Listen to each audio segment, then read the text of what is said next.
Olá, a partir de agora você é nosso convidado a acompanhar uma conversa com a senadora Lídice da Mata. O nosso assunto é 1 ano da lei que prevê e proíbe, vamos dizer assim, que tipifica o crime de tráfico de pessoas. Na verdade, ele amplia o alcance de uma lei que tipifica o crime de tráfico de pessoas. Essa lei completou 1 ano agora no início de outubro, dia 6 de outubro. E ela é fruto de um trabalho de uma comissão aqui do Senado Federal, que teve na presidência a senadora Vanessa Graziotin e na relatoria a senadora Lídice da Mata. Então, vamos conhecer um pouco mais do que mudou com essa lei, como é que está esse problema, não só no Brasil como no mundo, porque tráfico de pessoas, eu lembro que uma vez, há muito tempo atrás, ainda na sua relatoria, nós conversamos aqui no programa Argumento, tráfico de pessoas, uma das dificuldades é que envolve, geralmente, uma cadeia que envolve outros países, né? Exatamente. E daí, só para você conseguir investigar, punir, já tudo fica um pouco mais complicado, não é isso, senadora? Exatamente. O tráfico de pessoas é um crime silencioso, invisível, não é? Porque ele é feito pela mão criminosa de movimentar pessoas num determinado território ou mudando desse território para outro, ou seja, de um país para outro. Né? O tráfico de pessoas é um crime que ocorre, em geral, com as populações, tendo como vítimas as populações mais vulneráveis, as populações mais pobres. Então, no Brasil, esse movimento se dá... 80% dele numa população feminina, de meninas, adolescentes, jovens, mulheres, com o objetivo da exploração sexual, em geral num movimento do norte para o nordeste e sudeste, ou seja, das moças e meninas que são transferidas, são traficadas da área mais pobre, mais vulnerável, do norte do país, para o sul-sudeste com o fim de exploração sexual. Mas há também o tráfico de pessoas, e isto, até então, era a única coisa que que constava sua tipificação no Código Penal brasileiro. Era o crime de tráfico de pessoas com fins de exploração sexual. É claro que ele não é um crime que é cometido apenas tendo como vítima mulheres ou crianças ou jovens do sexo feminino. Ele é também cometido tendo como vítima homens, jovens, adolescentes do sexo masculino. Porém, numa escala menor. 80% nessa escala se dá com o sexo feminino. Aí nós ampliamos com o trabalho da CPI, nós passamos a ampliar o nosso entendimento legal, ou seja, a lei passou a contemplar outros tipos de tráfico humano. Com outras finalidades. Com outras finalidades. Com a finalidade, por exemplo, do tráfico para trabalho escravo, para trabalho em condições de trabalho escravo. E também, mais ou menos, nesse mesmo movimento, do norte, nordeste para o sul, sudeste. Porque o caminho do tráfico é o caminho da miséria para áreas mais desenvolvidas do ponto de vista econômico. Então, o Brasil, durante muito tempo, ele foi exportador de pessoas nesse caminho, nessa rota do tráfico humano. Né? Exportador para a América do Norte, para os Estados Unidos e para a Europa. Para a Ásia também não chegou? Para a Ásia, um pouco, mas é muito mais nessa direção. Mais na Europa mesmo. Na Europa e nos Estados Unidos, onde se justifica até por ser mais fácil chegar pela distância. Né?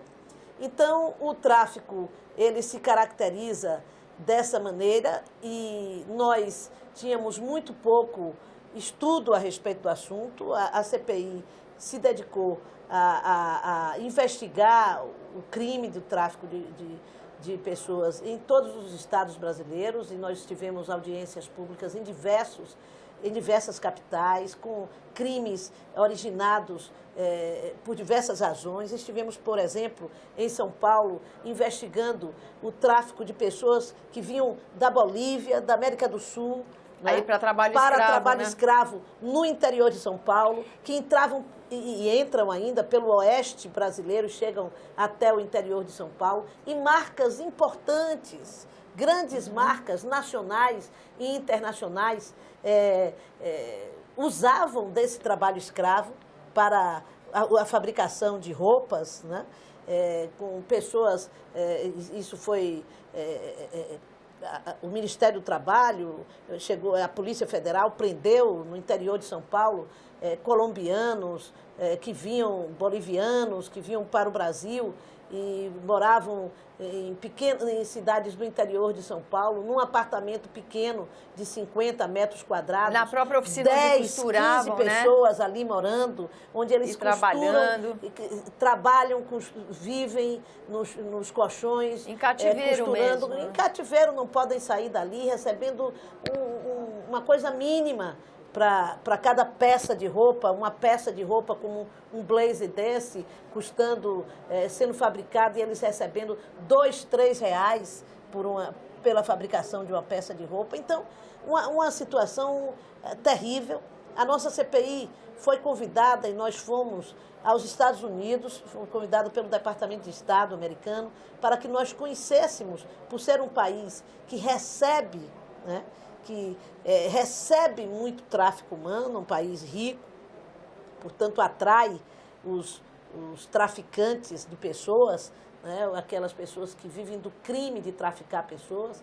Essas pessoas chegam no local, oferecem trabalho para pessoas ingênuas que acreditam neles e pagam a passagem só de ida para aquele país onde elas se dirigem, sejam para países da Europa, para os Estados Unidos. Eu lembro uma coisa... Lhe fornece, lhe ajuda a conseguir o passaporte, e chegando lá, ele tira o passaporte. Eu lembro. E houve uma novela no Brasil naquele período, no mesmo período foi que quando nós a gente estávamos gravou na CPI. sobre isso. Exatamente. E eu lembro que a senhora falava que uma coisa difícil no combate desse movimento de pessoas é que a saída é voluntária.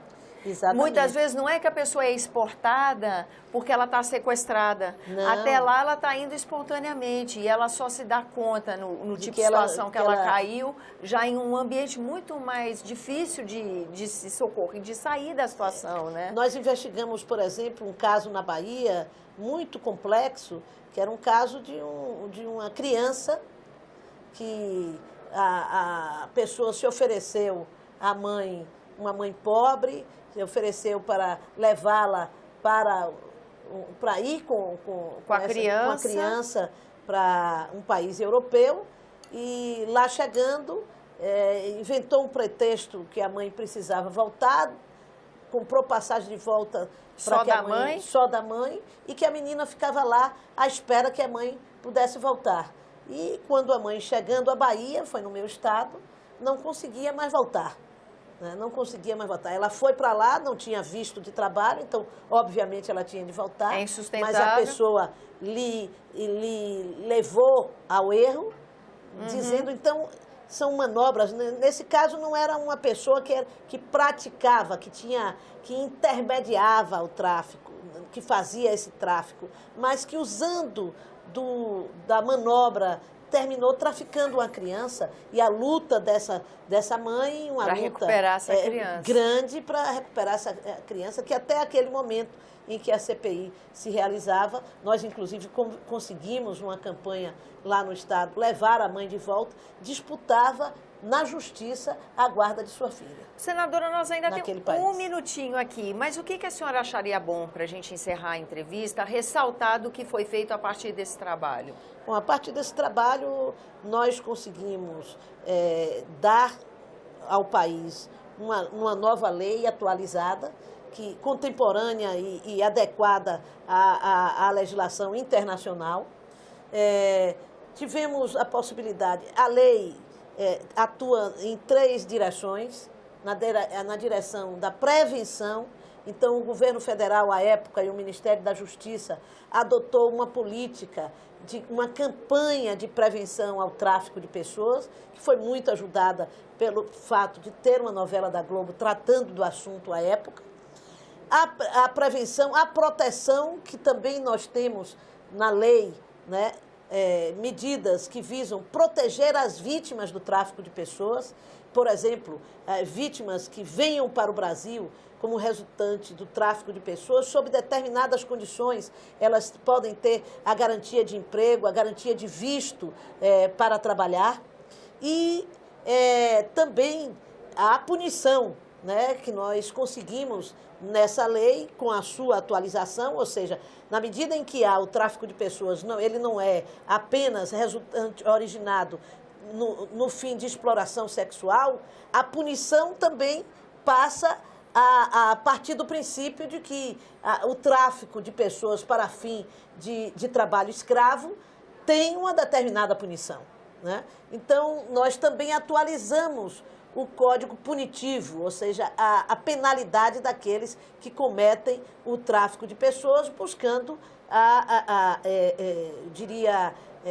penalizar mais, ampliar as penas daqueles que cometem esse crime pavoroso. Esse é um crime, como eu disse, que é invisível, mas é extremamente atual, está em todos os não é só Brasil, não é só no Brasil. Nós vemos agora recentemente, a Unicef divulgou nessa situação de guerra, e uma situação de guerra é um momento onde há intenso tráfico de pessoas, onde as vítimas principais desse tráfico são crianças, como exemplo dessa situação dos migrantes, das migrações, das guerras, agora no Oriente Médio, e mesmo em algumas regiões da África, onde há populações que compram, que pagam, que gastam todo o seu patrimônio para permitir que os seus familiares consigam fugir desse país com um traficante que lhe leva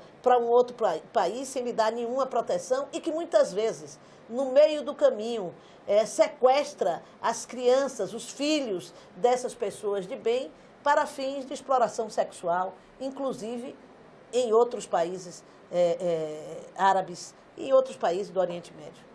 Senadora, agradeço a sua presença aqui no nosso programa. Agradeço também a você que nos acompanha, lembrando que esse é o programa Argumenta, que você é nosso convidado a fazer sugestões e críticas ao trabalho da TV Senado. Para isso é uma ligação gratuita, 0800 61 22 11. Eu lembro também que você pode rever esse e outros dos nossos programas por endereço eletrônico, senado.leg.br/TV. Até a próxima!